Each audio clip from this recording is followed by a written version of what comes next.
Κυρίες και κύριοι συνάδελφοι, καλησπέρα. Καταρχάς ευχαριστώ που Σάββατο βράδυ τόσο αργά είστε ακόμα εδώ. Έχουμε μια μικρή καθυστέρηση, αλλά όχι πάρα πολύ μεγάλη, ελπίζω.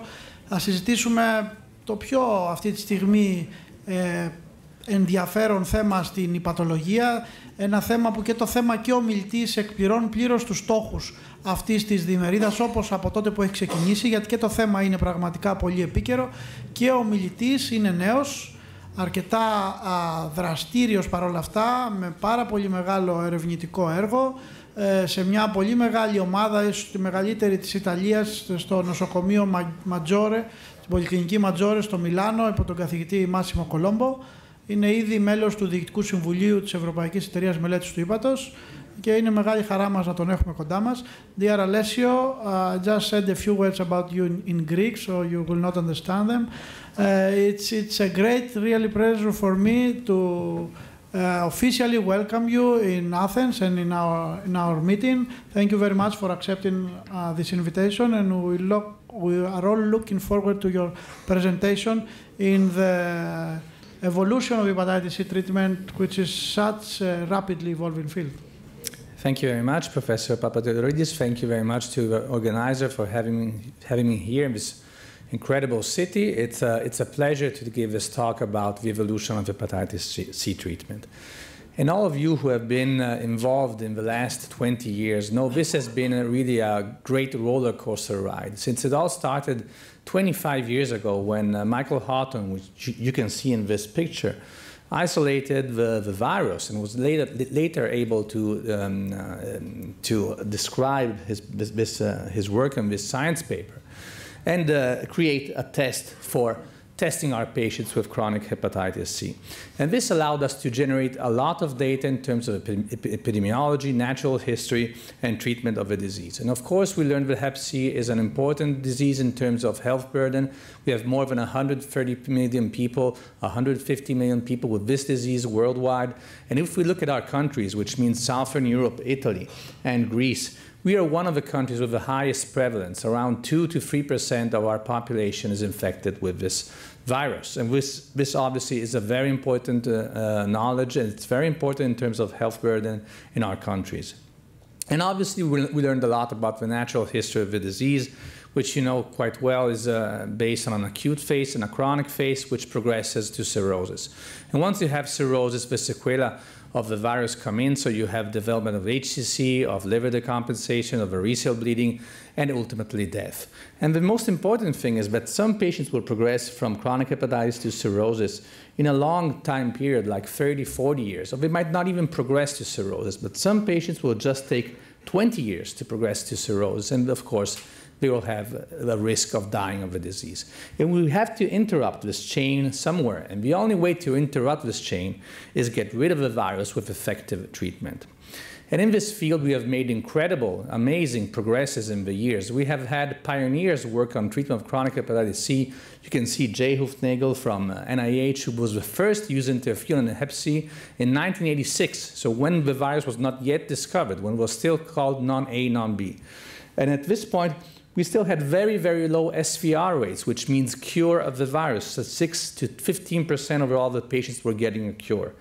Then we have other pioneers and people like Thierry Poinade, which were really masterminds working on Hep C, and they were able to add ribavirin to optimize treatment with interferon ribavirin, and they brought us to this magic 40% SVR rate, which we got with interferon and riba.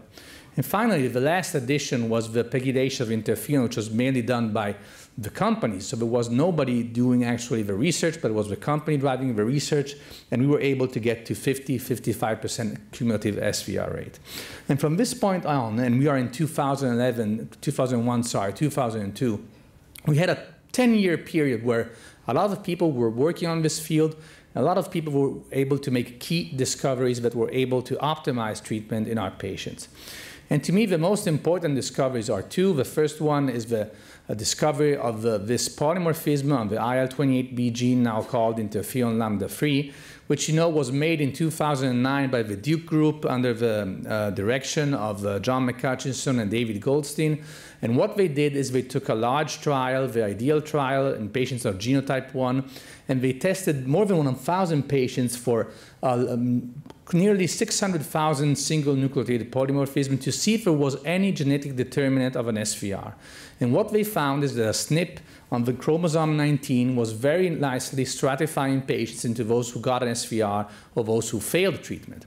And this is very easy to understand. Patients who have the CC genotype, here's the combined analysis, have very, very high SVR rates in the 70–80% range, but unfortunately, this is only 25 to 30% of our Caucasian patients, while patients with a CT-TT genotype have around 30 to 40% SVR rate. Another important finding that they understood was that the CC genotype, the treatment-favorable genotype, is much more frequent in the Caucasians compared to African Americans. And this partly explains why in all previous studies in the 90s and before the study, we had African Americans getting very, very low SVR rates.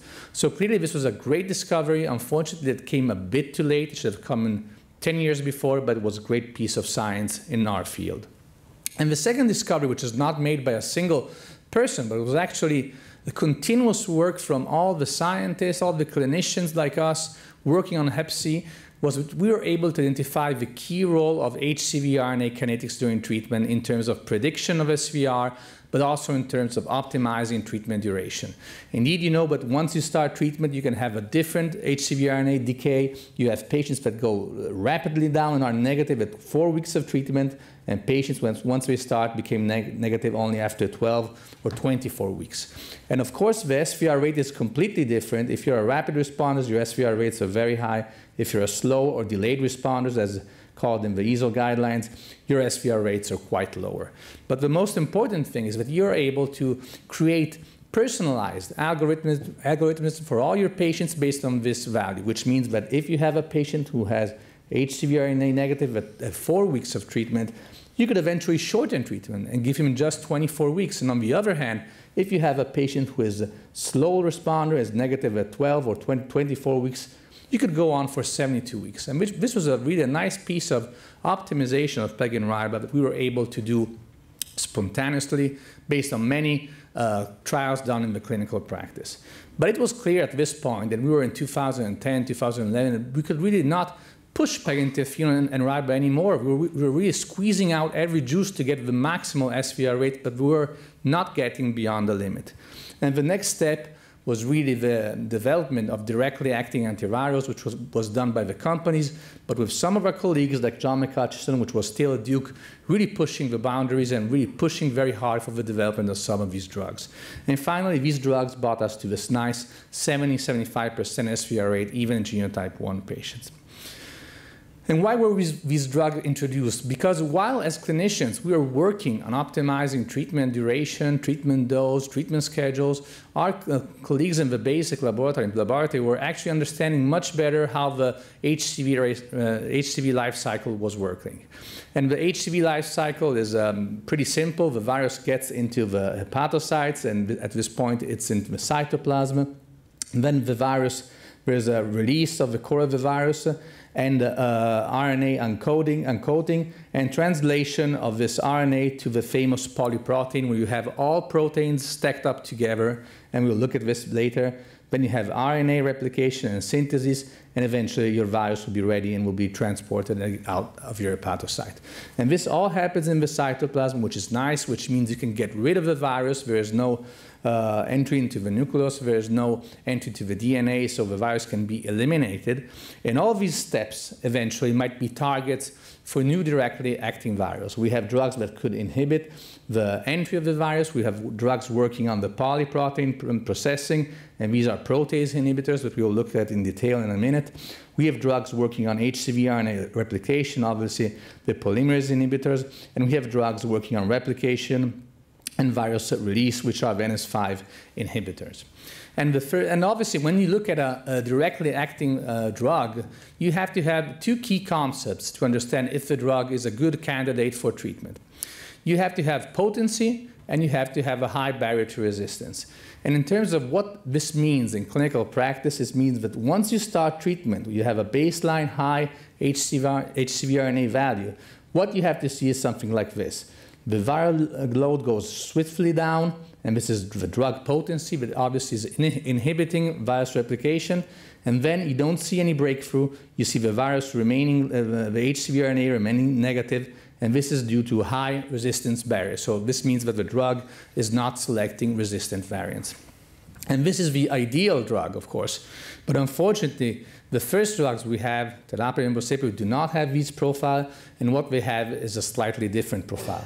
Indeed, if you start telaprevir, boceprevir on monotherapy, and here you have a patient who has resistant virus and sensitive virus to the drugs already in his viral quasi-species, what happens is you have a sharp decline in HCV RNA, but not enough to clear all virus because the potency is not as strong as you would like, and you will have the resistant virus that remains and eventually will become the majority. And what you see is a sharp decline and then a rebound, which means you have some potency, but you don't have a high genetic barrier to resistance.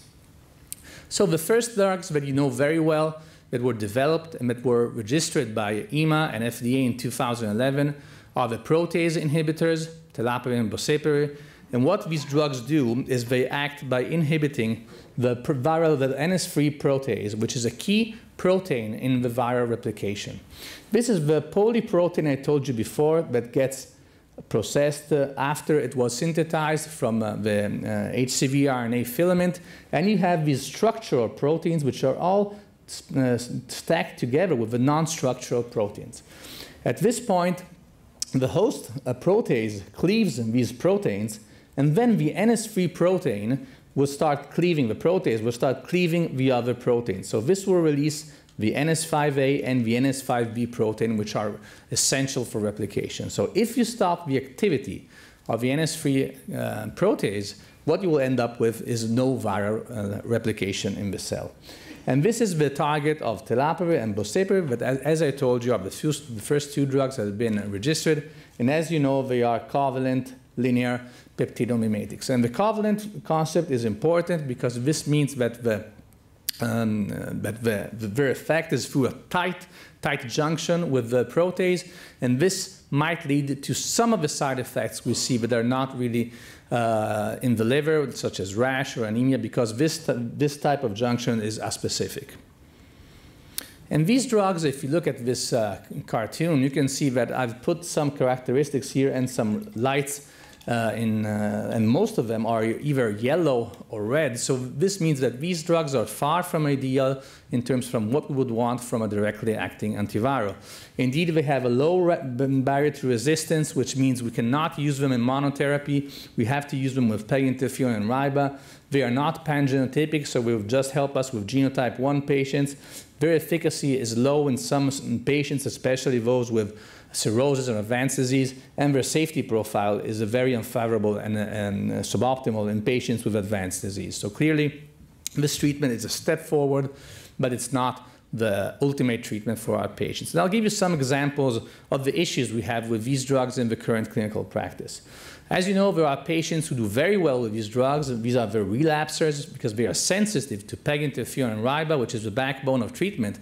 But if you check the null responders, which means you are very, very unsensitive to PEG interferon and RIBA, so PEG and RIBA are not working, what you get is overall something between a 20 and 30% SVR rate. And if you go into cirrhotics, who clearly are those most in need of getting treatment, getting effective treatment, you go down to 25% SVR rate. So clearly these drugs do not work very well in the patients we need to treat the most. And in these patients, these drugs are not especially safe, especially in some of them.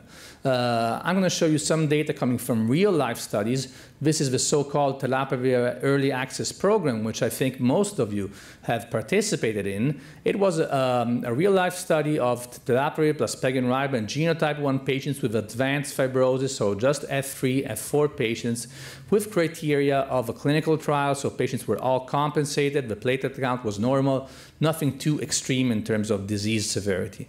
And the main problem in this study was really anemia. You can see that nearly 60% of the patients developed anemia, which here is graded in terms of severity, with grade 3, grade 4 severity graded in red, which means 30% of the patients had to reach the levels of hemoglobin of 7 to 9 grams per deciliter.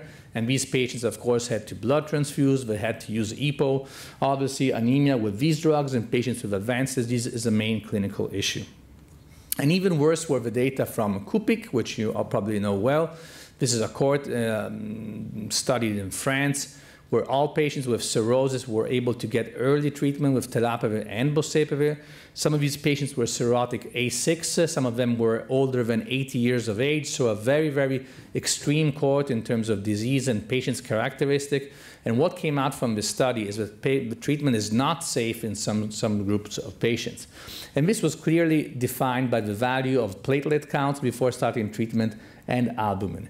If you had a patient who had less than 100,000 platelet count values and less than 3 grams per liter of albumin, what you got is you had a very low SVR rate and a very high rate of serious adverse events, which meant sepsis and death in some of our patients. On the other hand, if you had a patient with high platelet count and high albumin value, you can see the treatment is safe in this category of patients.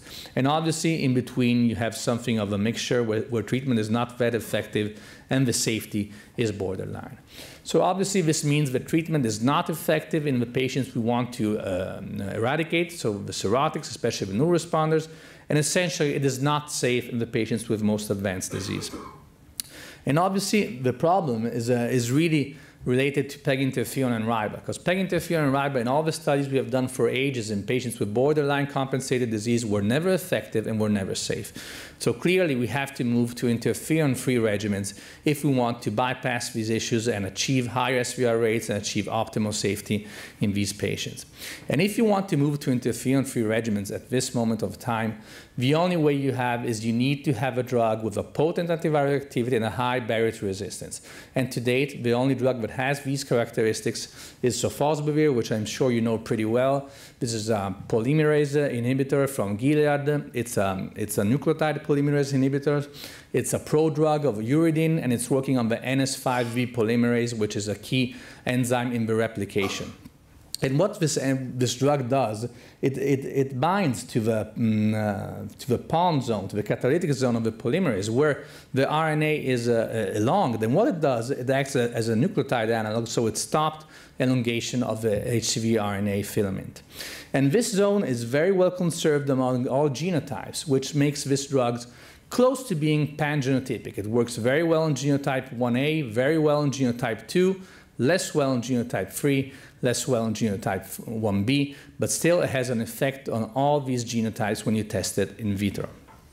And obviously the most important characteristic, which we saw was not a feature of tenofovir boceprevir, is that this drug has high barrier to resistance, which means that it's very hard for this drug to select for a resistant variant. And this is due, obviously, for the target of the drug, because it's working on HCV RNA elongation and not on a catalytic site. It's not causing any allosteric modification. It's really working on avoiding the replication of the virus. But most of all, it's this high barrier to resistance is due to the fact that the variant that possesses resistance to sofosbuvir, the so-called S282T, is a variant that has very, very, very low level fitness for replication, which means that if you select this variant, you can see it over here in the virus replicon system, only the viral replication is 10% of what happens with the wild-type virus. So this variant is actually not replicating. And this is the reason why in the studies done so far, there is just one patient with a genotype 2 infection who selected this variant during treatment. There's another patient with a genotype 1, which was shown at ASLD this year. He was retreated and got an SVR. So really, with this drug, resistance does not seem an issue.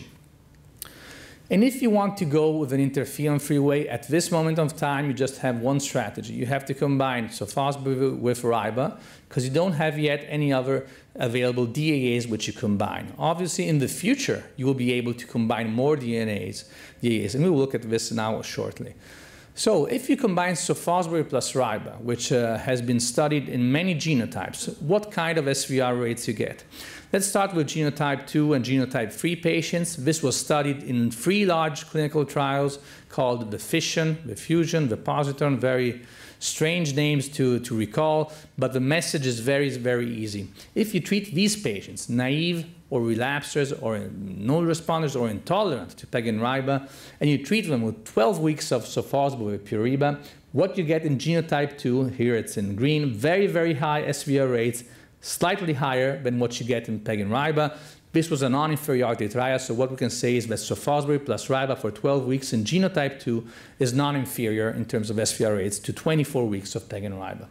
So genotype 2, fantastic data. Genotype 3, unfortunately, there are still some problems. You can see that in this study, the SVR rates are similar to what we get from PEG and RIBA, so the endpoint was met. Treatment is non-inferior, but if you look closely, the SVR rates are very, very disappointing, both in patients with FO, F2 fibrosis, 60%, than in patients with cirrhosis, 34%. So clearly, 12 weeks of sofosbuvir plus RIBA is more than enough for genotype 2 patients. On the other hand, for genotype 3 patients, it's not a good treatment option. And for this reason, there was a clinical trial that was ongoing when these results became public. And this trial was amended to prolong treatment to 24 weeks in all genotype 3 patients.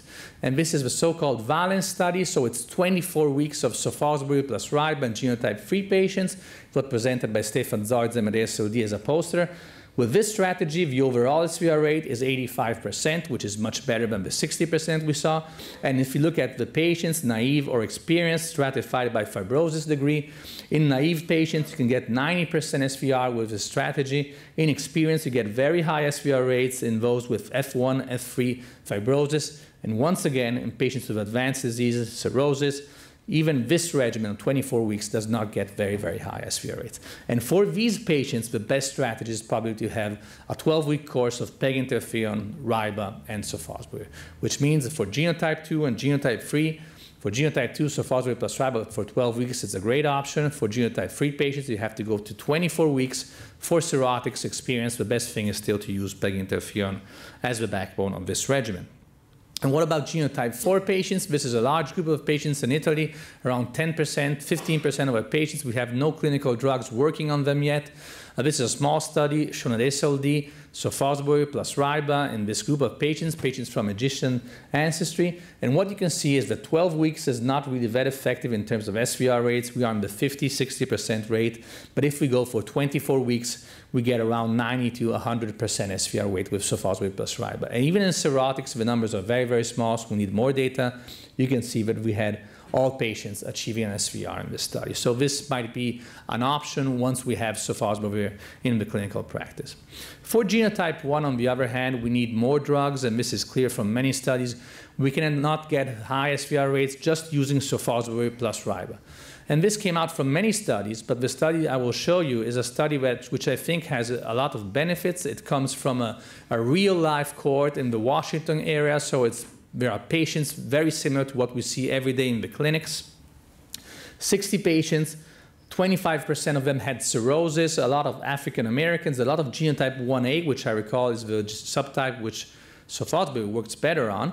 But in this trial, where sofosbuvir was given ribavirin either at a low or standard dose for 24 weeks, you can see that overall the SVR rates were 68% with the high dose and 48% with the low dose, which means this regimen for genotype 1 patients is probably not optimal. So I wouldn't recommend using this in clinical practice. You might consider it if you have patients who are very, very sick, who are decompensated, or if they are contraindicated to PEG and RIBA, but this regimen of sofosbuvir plus RIBA is not the optimal regimen. What we have to do in genotype 1 patients is clearly combine more directly acting antivirals. And here it's very easy to understand all the studies. All the studies look very, very similar once you get the basic concept. And the basic concept is that once you want to go with an interferon-free regimen, you have to take a drug with high barrier to resistance, as we said, so it's a nuke and it's sofosbuvir, and you have to combine it with a drug with potent antiviral efficacy, so you have to take a protease inhibitor or an NS5A inhibitor. And this is obviously the best treatment possible. And if you have this combination, sofosbuvir plus an NS5A or an NS5-free, with 2 drugs, you are perfectly fine. Probably you don't need RIBA, and you have very, very high SVR rates. And I will show you some examples of this, some of which I think are very important in terms of clinical practice. This is a combination of sofosbuvir plus cimepervir. In theory, cimepervir will be registered in Europe around April to May, so this might be a possible option for our patients. If you combine sofosbuvir plus cimepervir for 12 weeks, and this was a study designed to assess 12 or 24 weeks of treatment in patients who were either null responders with mild disease or null responders naive with severe disease, what you get is a very, very high SVR rate. These are the data in the first cohort, which is the cohort with mild disease. You can see 12 weeks of treatment with sofosbuvir and simipravir, around 95% SVR rate, which is excellent. And even looking at the patients with severe disease, this is the second cohort, patients with cirrhosis or advanced fibrosis, the SVR rates, once again, in the 95-100% rate. So clearly, this is a very, very good treatment option. Another idea of how high you can get with this optimal, a combination of an NS5B and, in this case, an NS5A inhibitor. This is the gated combination that has been released just as a press release, but will be presented in full detail in London in April at EASL's ILC, so I hope you will be there to see the final data. And this is a phase 3 program with 3 studies, the so-called ION program, ION 1, ION 2, ION 3. The difference is in the category of patients, naives, experienced, and naives here with some differences. You see, the study design was really looking at how long of a treatment course you have to get, 12 weeks, even 8 weeks, or 24 weeks in some cases. And if we needed, or if we did not need ribavirin, you can see no ribavirin here, no ribavirin, ribavirin in most of the arms. And from what you get from the press release, so there's no sub-analysis, there's no stratification, we don't have data on cirrhotics, we don't have data on age, but what you get from the press release is really a very, very high SVR rate with this combination in all patients.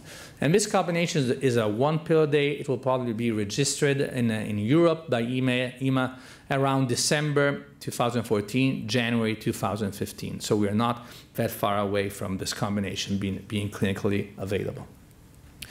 You could go the other way. If you don't have a polymerase inhibitor, you can go the other way and take more drugs. You need 3 drugs probably, but you can get very, very high SVR rates if you put a protease inhibitor, an NS5 inhibitor, and an NS5B non-nucleoside inhibitor, and you get very, very high SVR rates. We have data from the BMS showing very high rates, and the most important to me study on this sort of combination is the one coming from the Aviator study. This is a combination that is currently being developed by AbbVie, which should be available too next year. And this study is a phase 2 study, which has been recently published on the New England Journal of Medicine, looking at various arms. You see different treatment duration, 8 weeks, 12 weeks, 24 weeks. Some arms had 3 drugs plus riba, some arms had 2 drugs plus riba.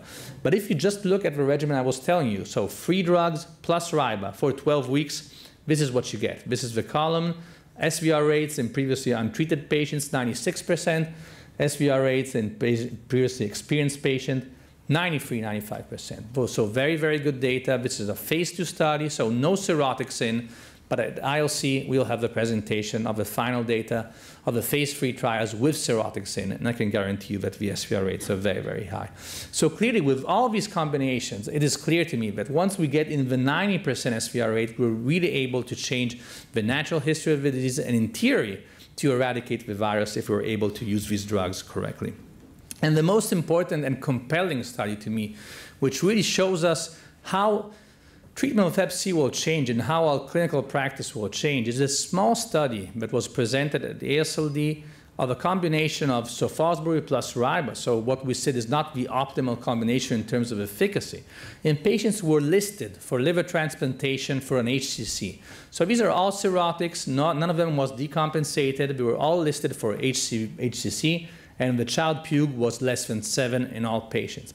And patients received treatment for up to 24 weeks initially or until liver transplantation, but then the protocol was extended to get a total treatment of up to 48 weeks. So what happened was that some patients got 5 days of treatment and then were liver transplanted. Some patients got 3 months, some patients got 6 months, and then were liver transplanted. So the duration of treatment was very different from patient to patient. But with this strategy, so giving sofosbuvir plus riba before liver transplantation, what we got is a 93% rate of patients who are negative once they underwent transplantation, and a 64% of patients who remain negative 12 weeks following a liver transplantation. So this means that if you give this treatment to your patients, you're able to achieve 65% of the patients will not have recurrence of HCV. And the most fascinating part of the data is that if you look at the single patients, and every line here is a single patient, and you look at the time that the virus was negative, so for how much the virus remained negative before going to liver transplantation. And if you look at all the patients, where at least 30 days of HCV RNA not detected before getting transplantation, you can see that 95% of them remain HCV RNA negative. We had just one patient who had a post-transplant relapse, which means that if you give this treatment for at least 30 days of HCV RNA negativity to your patients and then transplant them, in 95% of them you will not have HCV recurrence. And this is incredible data which will really affect the lives of our patients. So I think that from all this data, that the message is very, very clear. The future is bright. There's a nice sun rising for our patients, and you can see it over here, but there are some issues, and we have the big issue, which is cost. Costs are the terror over us. You can see them looming on the horizon, and this is the big issue of the future. What we have to do is we have to find ways to get these drugs at least to the most in need patients very fastly, and then work hard to get the drugs to everyone. And obviously you can see that we all realize this. And there are eminent colleagues from Europe that have started tweeting on this, eminent colleagues from the US. We are working hard to get the media to sensibilize everyone that these drugs need to have to be given to our patients, and even Patients Association are working hard on this. Clearly, this is the issue of the future. And I think all local societies have to play a role. Patients Association have to play a role. And I'm really confident, I'm really hopeful that also EASL will play a role. Thank you very much.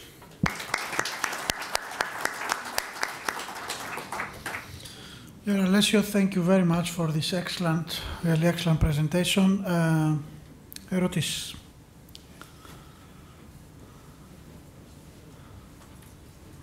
So until somebody thinks of asking you something, I may ask something. So Italy is, of course, at a much better financial situation compared to Greece, but it's still not Germany, not Switzerland. So how do you foresee the future in Italy, in your country, and what are you doing now? Do you warehouse patients for the new drugs? When do you really expect to have real availability of, let's say, sofosbuvir or perhaps the other interferon-free regimens that are coming? And do you anticipate that they will be available for all HCV initially or for some? You know, this is the big issue, unfortunately. Every time we have a liver meeting, we finish talking about costs, because costs, of course, are a part of our everyday clinical practice. So when you have to decide if you have to warehouse a patient, you have to consider realistically when in your country you will have these drugs. Because what we did with Telaper and Boceper in Italy is that we were thinking we'll get them 6 months after the EMA approval, and we got them 18 months after the EMA approval. So the patients weren't happy, because we warehoused a lot of patients, told them in 6 months you'll get effective treatment, and they weren't happy, and they really were putting us under a lot of pressure. So you have to discuss this with the patient, be realistic of when the drugs will come. I think patients with mild disease, you might consider warehousing them, but you might consider telling them that they might not have access to these drugs. Because the big issue to me is that the first thing we have to do is we have to get these drugs into the most sick patients. So liver transplanted, decompensated patients, patients on the waiting list, we have to get these drugs to them effectively and quickly. And what we are trying to do in Italy, and what we hope also EASL will do, is to have quick guidelines coming out, and this is a way to guide the companies and not be guided by the company, and try to put pressure on the National Ministry of Health to get these drugs in decompensated, pre-transplant and post-transplant patients. And I think the Patients Association will play a big role in this. How hard they lobby will lead to how much they get.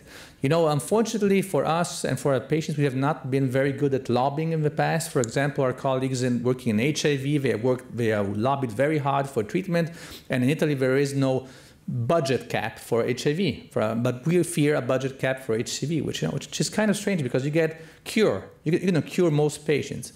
So it's going to be a hard battle. I think the most important thing is get the drugs in patients with advanced disease. In the other ones, we might have to wait a couple of years more. And you have to tell this to the patient, because you have to be realistic with him. You have to explain it well. And it's not easy. I imagine in Greece, but in Italy it's the same. The patients are very sensitive. If you tell them you don't have drugs for cost issues, obviously they will get mad about this. They won't understand this. And if I were a patient, I get mad too. I mean, you pay the taxes, you want the drugs. So It's a very hard line to walk. You have to explain to the patient that he can wait from a clinical standpoint, and then eventually you will treat him in a couple of years.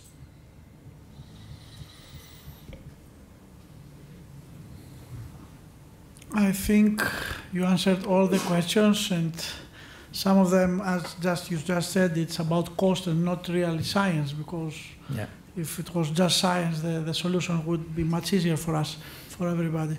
So thank you again very much. Thank you. Okay. And here is just a gift from the organizing committee to you. So.